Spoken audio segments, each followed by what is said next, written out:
Greetings, everyone. This is IyapoNgina, broke black girl.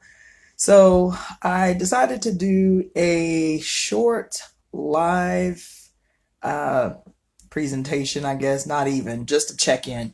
As some of you know, I have been posting all week about the fact that I'm about to do a presentation at Pitzer College. The presentation is on food sovereignty and indigenous wellness. And I'm hella hype. I have been studying for quite a few days as it's a huge question. Um, and I deliberated for a very long time about what my angle was going to be, like what my primary approach was going to be, because it's a huge question.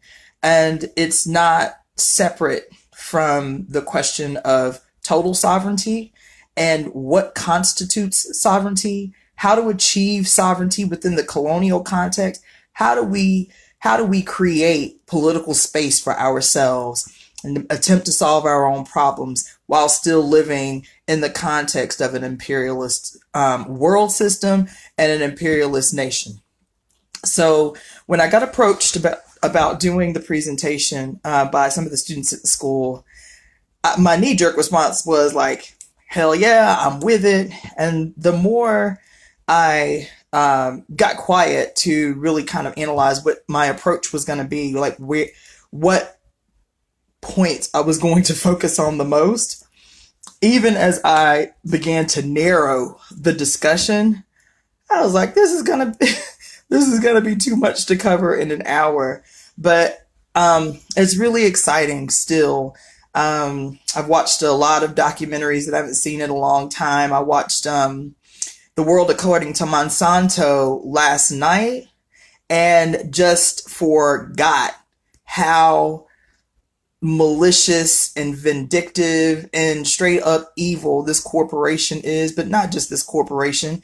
It hasn't been able to accomplish what it's been able to accomplish without the assistance of several presidents, including your beloved Barack Obama, and how the question of food sovereignty can't happen without first having a conversation about food hegemony, about how for the last 50 years, this government in cahoots with this parasitic corporation has attempted and almost successfully to corner the entire global market on food for the express purpose of population control, of controlling the economy, of controlling governments. And so that was one angle that at least one thing that I wanted to mention. And watching this documentary last night, I had to really like meditate before I went to sleep. So I didn't go to bed angry about, I hadn't watched this documentary in many, many years. And I just forgot how,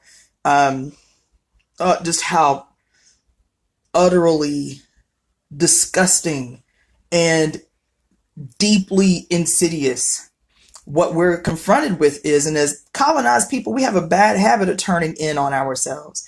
We have a really bad habit of assuming that our health contradictions, our disease manifestations are some inherent weakness on our part, some inherent flaw of being black or being brown or being red.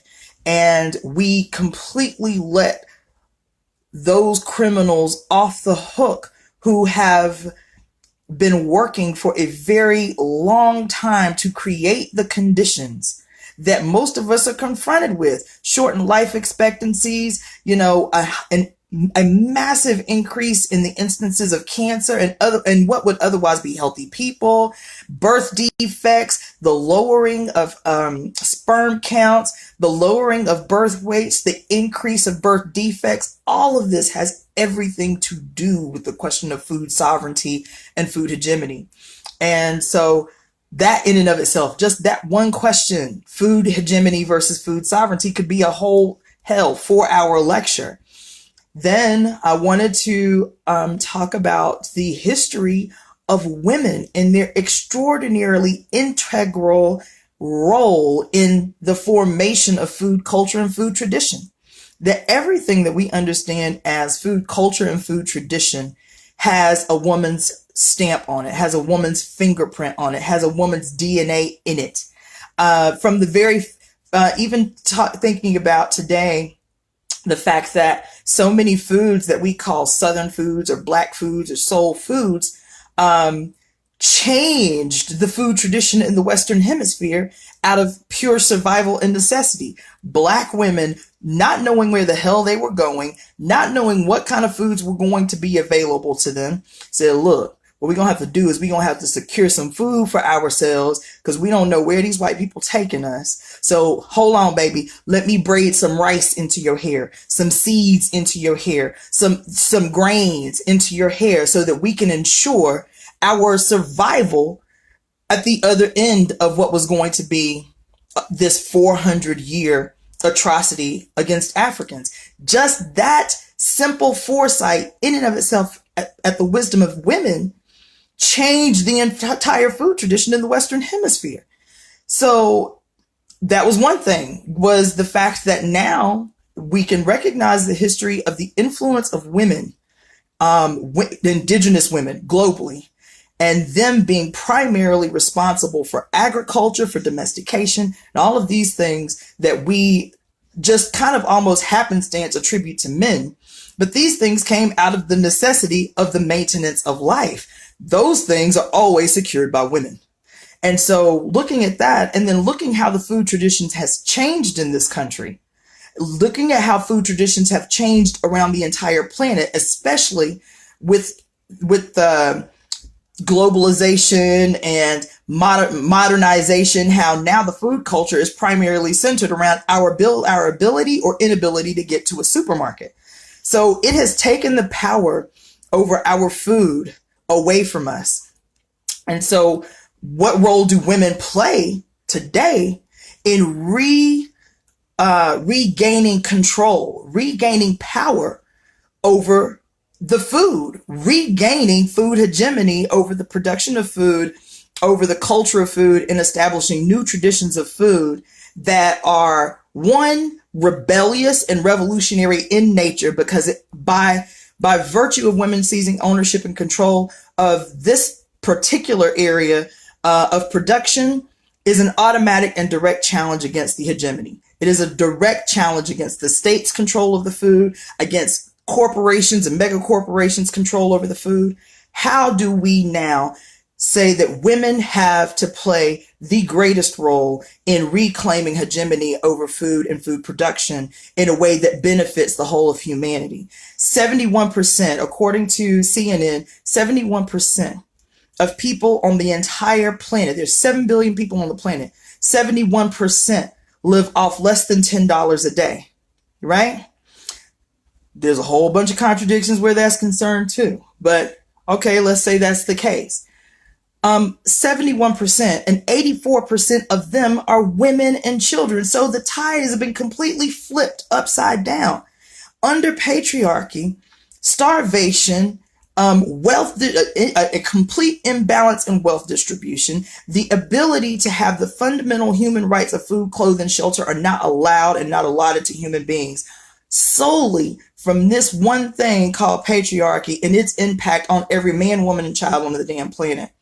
So that's the other angle that I have to attempt to try to weave into this very important discussion tonight, right? The impact that the removal of 250 plus million Black people from one continent to scatter them around the Western Hemisphere, and how that directly impacted and changed food tradition and food culture in the Western Hemisphere. Talking about statistics on our life expectancy, on our health outcomes, on our disease outcomes and presentations. How does that directly play into a discussion about food sovereignty and how the paradigm of food in this country has to be transformed, right? Doing a historical analysis of organizations that have taken on this question in a very practical way. The Black Panther Party, the UNIA, the Nation of Islam, all had programs that centered around food, seeing it as central. I mean, food, clothes, and shelter have always been the primary question since we've been here captives, since the global population of color has been colonized. Food is one of the primary questions. Increasingly, shelter. With this whole gentrification thing. Gentrification is a colonial, genocidal policy. It is not innocent. So that I digress. Um, and then, so I'll be talking about the different foods that Africans were responsible for harboring to bring over to the Western Hemisphere that we thought were Western Hemispheric indigenous plants, but in fact were African indigenous plants, and how that has changed that's changed the food tradition in this country and in South America, right? And then, I'm in the medical field, so not only the historical, the political, and the economic question around food sovereignty, but what does it mean on a day-to-day basis for every individual, and how their health, how they approach the question of trying to acquire optimal health within the context of a social system that is literally trying to murder them through what they consume, right? How do we accomplish, especially because this is an ongoing question within certain social movements, how do we acquire optimal health, or the best health possible within this context, right? On working class budgets, on poor people's budgets? How do we administer self-care if we are a single parent trying to make a living in a state like California, where a single parent household can barely survive?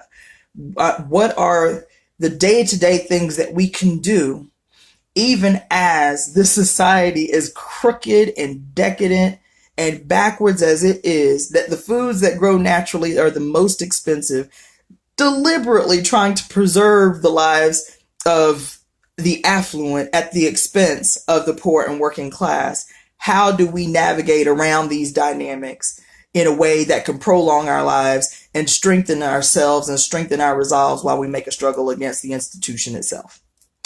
So, as you can see, this was kind of just a rant, because I'm not nervous, but again, in this process of trying to narrow the points that I was going to make in what is going to be about an hour and a half discussion, you can just see it's a really loaded question, and so many people are having this discussion. I've seen so many conferences that have happened around the question of food sovereignty, the restoration of indigenous food traditions, the gamut. And so it is an important conversation. As far as I'm concerned, those issues that we tend to identify as secondary, or somehow not central to the revolutionary movement, in my estimation, are the question of the day. That until we can get to a place where we can collectively solve the problems of those basic human rights, food, clothes, shelter, and protection, we can't even have a bigger conversation. We can do the work, which I encourage people to do, but I think that we really have to begin to close ranks, narrow our focus, and identify, practical, tangible, visions of how people, everyday, regular people who may not be revolutionaries but still want to change their own circumstances, can be involved in an organic way of changing the future, even if they, fighting the police, or, participating in demonstrations, or what have you.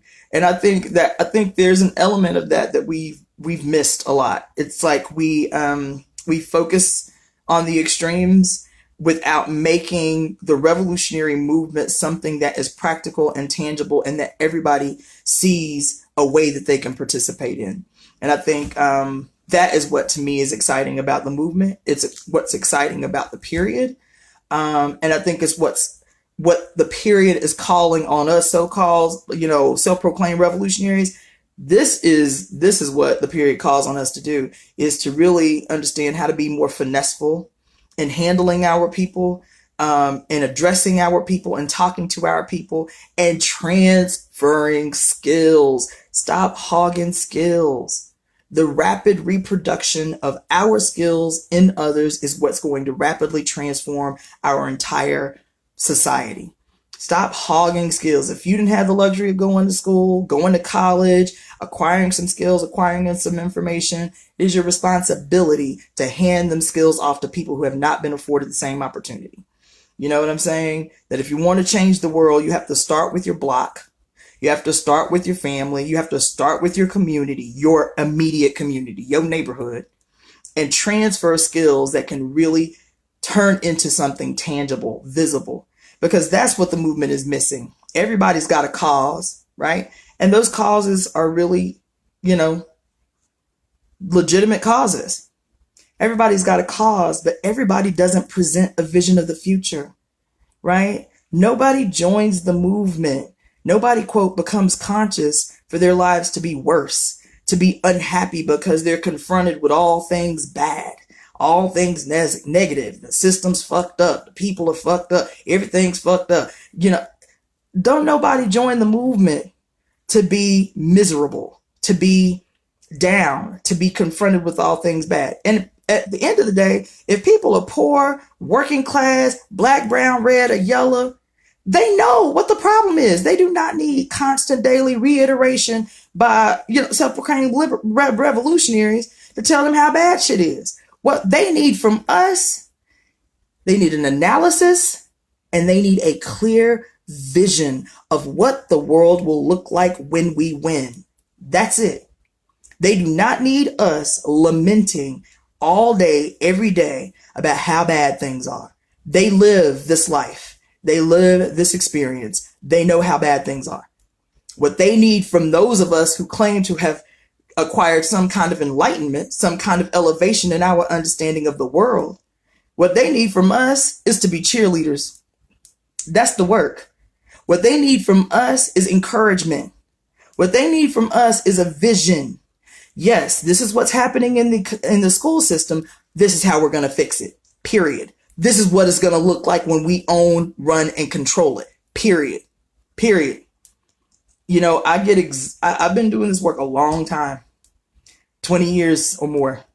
And even me, as much as I believe in the future of our people, as much as I believe in a liberated world, right? A world without borders, a world, you know, controlled by the former working class.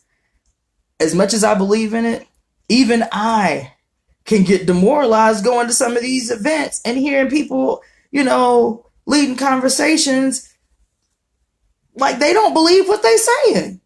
Like they don't believe we can win. Like they don't believe we can win. And I just say it's later for that. Like it is our responsibility to call, and you know, I'm gonna tell you, you can take it how you want to, but it's our responsibility to call the ancestors to task, to call the universe to rally on our behalf. And we haven't done that. You know, we don't honor our ancestors in mass, right? We don't say, look, we need our emissaries to go to work on our behalf. We're going to be the avatars for which you do the work. But we need these emissaries. Ancestors, we need y'all on deck, all y'all. Universe, we need you to, this law of attraction thing, we're going to need you to work that on our behalf.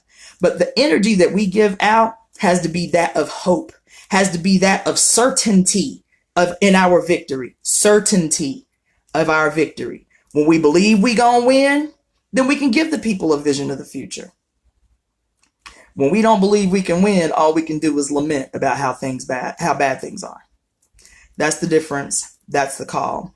So I'm going to go and finish getting ready. I'm going to be speaking here in about an hour, but I just wanted to kind of like try to bring that yang energy out of my head, calm down a little bit before making this presentation. But I'm excited about tonight, and in general, I'm excited about what the potential is for these kind of young people who are so on fire and so deliberate in the work that they're doing to really change the world. So with that being said, I want to say all power to the people, victory to the poor and working class masses.